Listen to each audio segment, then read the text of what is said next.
Hello, नमस्कार सखींनो. उज्ज्वलाच kitchen कट्ट्यामध्ये आपल्या सर्वांचं मनापासून स्वागत. हे बघा, आज आपण हा पदार्थ बनवणार आहोत. तर हे पाहे, आपण मक्याची कणसं आणली आहे, त्याच्यापासून आपण अशा वेगवेगळ्या रेसिपी करता येतात. आज तुम्हाला मी एक रेसिपी दाखवते, ती पुढे पूर्ण व्हिडिओमध्ये पहा. हे पाच छान असे आपण मक्याची भजी केलेली आहे, कॉर्न भजी केलेली आहे. एकदम टेस्टी, वरून एकदम कुरकुरीत, आतून सॉफ्ट असे भजी तयार केले आहे. ते कसे बनवले आहे त्यासाठी पूर्ण व्हिडिओ पहा. आवडले तर लाईक, शेअर आणि सबस्क्राईब नक्की करा. तर हे पहा, आपण आहे ना आज कॉर्न भजी करणार आहोत. मक्याचे दाणे आणलेले आहेत मी, ते सोलून बिलून घेतलेले आहे कणसापासून अलग करून. हे पहा, आता हे ना आपल्याला जरा थोडेसे ओबडधोबड करायचे आहेत. चॉपरमध्ये बारीक करा किंवा मिक्सरमध्ये चालू बंद करून एकदम थोडेसे असे फुटले पाहिजेत. ह्या पद्धतीने जरा बारीक करून घ्यायचं. आणि त्यासाठी कोथिंबीर आणि कांदा घेतलेला आहे. तर प्रथम मी काय करते, हे जरा बारीक करून घेते मिक्सरमध्ये. तर हे पहा, मी असे करून घेतलेले, काय काय अख्खे पण राहिलेले आहे. आता त्यामध्ये कांदा घालून घ्यायचा आहे आपला. हा, कोथिंबीर,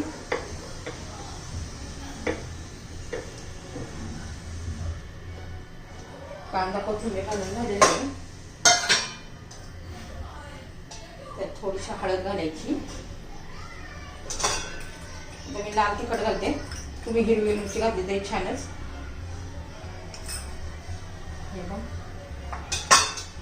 थोडीशी धना पावडर घालायची आहे.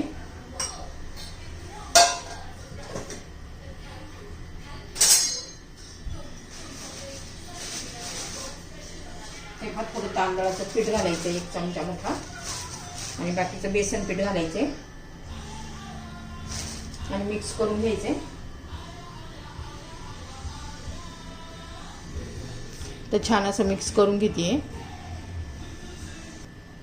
तर हे पहा, हे पाणी घातलेलं नाही, कारण आपल्या मक्यालाच असा ओलसरपणा होता आपण बारीक केल्यामुळे. तर जेवढं पीठ बसेल तेवढंच घालायचं, जास्त घालायचं नाही, पाणी वापरायचं नाही आपल्याला. तर हे पहा, छान असं माझं एकदम व्यवस्थित मिक्स झालेलं आहे. आता आपण हे ना 5 मिनिटं जरा असंच ठेवूया. याच्यात सोडा वगैरे अजिबात घातलेलं नाहीये.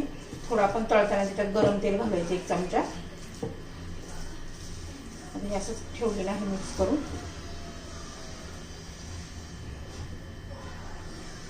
आता हे 5 मिनिटं असंच ठेवूया.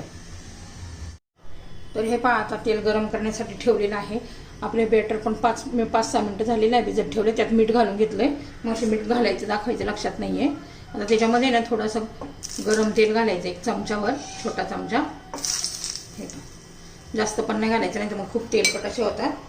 1 चमचावर घातलेलं आहे मी. तर चांगलं व्यवस्थित मिक्स करून घेऊया.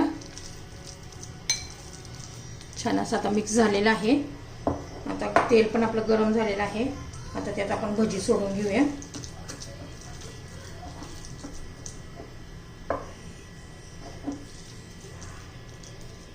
मस्त असे कॉर्न भजी लागतात, एकदम टेस्टी असे.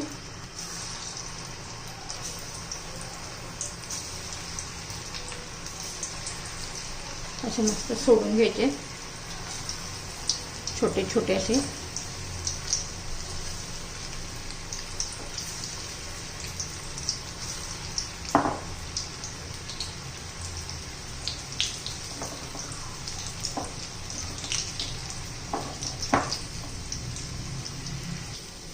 आता उलटून घेऊया. एकदम अशा वरून क्रिप्सी लागतात, चांगले असे कुरकुरीत.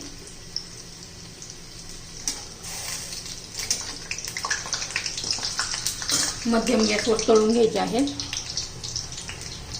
तर हे पहा, छान असे कलर पण आलेला आहे. आपली भजी तळून झालेली आहेत. आता मी काढून घेते आणि उरलेली सगळी मी अशीच तळून घेते.